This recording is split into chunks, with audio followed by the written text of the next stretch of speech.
One thing that we learned, and I'll use this as a preface to it for other parents, is the kids are capable of making their own decisions. And if they're going to go to a European school, they're going to be treated as adults. So starting them off here and treating them as adults in that process and holding them accountable, like for instance, if they file on their things on time, they get their transcripts in, their letters of recommendation, if there's a scholarship, they can get the form in on time. This is all their responsibility, which prepares them to go, in this case, to UCD, because they are treated like adults. They do have a lot of support, but it is very true what Alan said, that they are treated as adults and they do have to live up to that, but they can. I mean, take the time and prepare them with the how-to skills of caring for their, do the laundry, do the cooking, do the shopping, sit down and work out how to make their money go far enough for their food and things like that when they're grocery shopping. But just see if it's the right program. If it's the right program, it's the right place.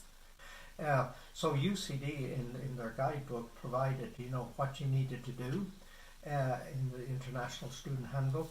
They also provide about a month or a month and a half before you go is a letter of acceptance, which is dated and signed so that meets the immigration requirements.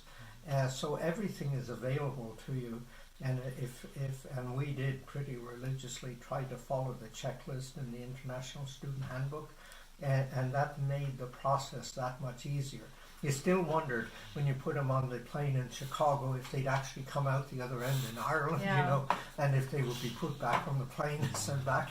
But by following the procedure that has been time tested and asking questions, it makes it a lot less stressful. We took an extra week, so we kind of essentially dropped them off, and then we took off for like several days and went to Galway and we stayed in the country but left Dublin so that they could start on their own and so that we could not be fussing and worrying. And then when we came back to Dublin, we had dinner with them once or twice, I think, and then ended up having to leave them there. We also took them on a bit of a shopping spree around, to facilitate, so they had an easy startup, so that when we walked out the door, they didn't go, I don't have this. At least they have the basics. Well, and we stayed because you never know once they got into the swing of things. Was there a piece of paper that they needed? Was there a signature they needed? Then we could, provide that before we headed home. Yeah, we did Skype regularly. We, of course, with the texting, they could text if they needed anything.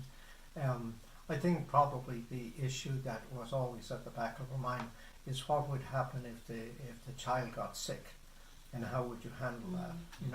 Well, in the student guidebook again, they explain about an insurance company in Ireland that provides student coverage, and then there's student health on the campus.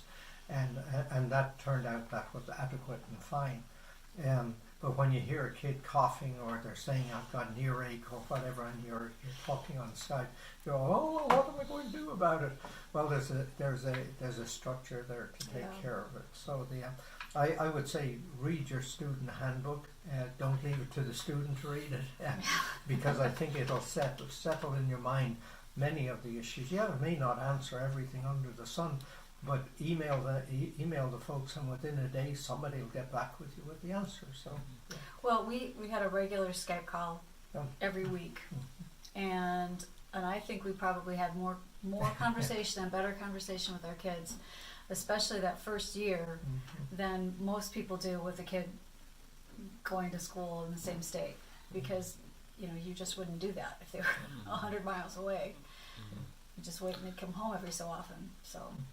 But when the student arrives there is a network immediately set up.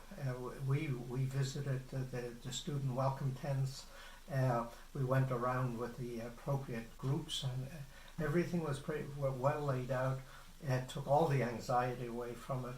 So there is, if you can't make that trip to Ireland, there is a network that when they get there, they're greeted, they're met, and they can get into their dorm and get set up. So it worked very well.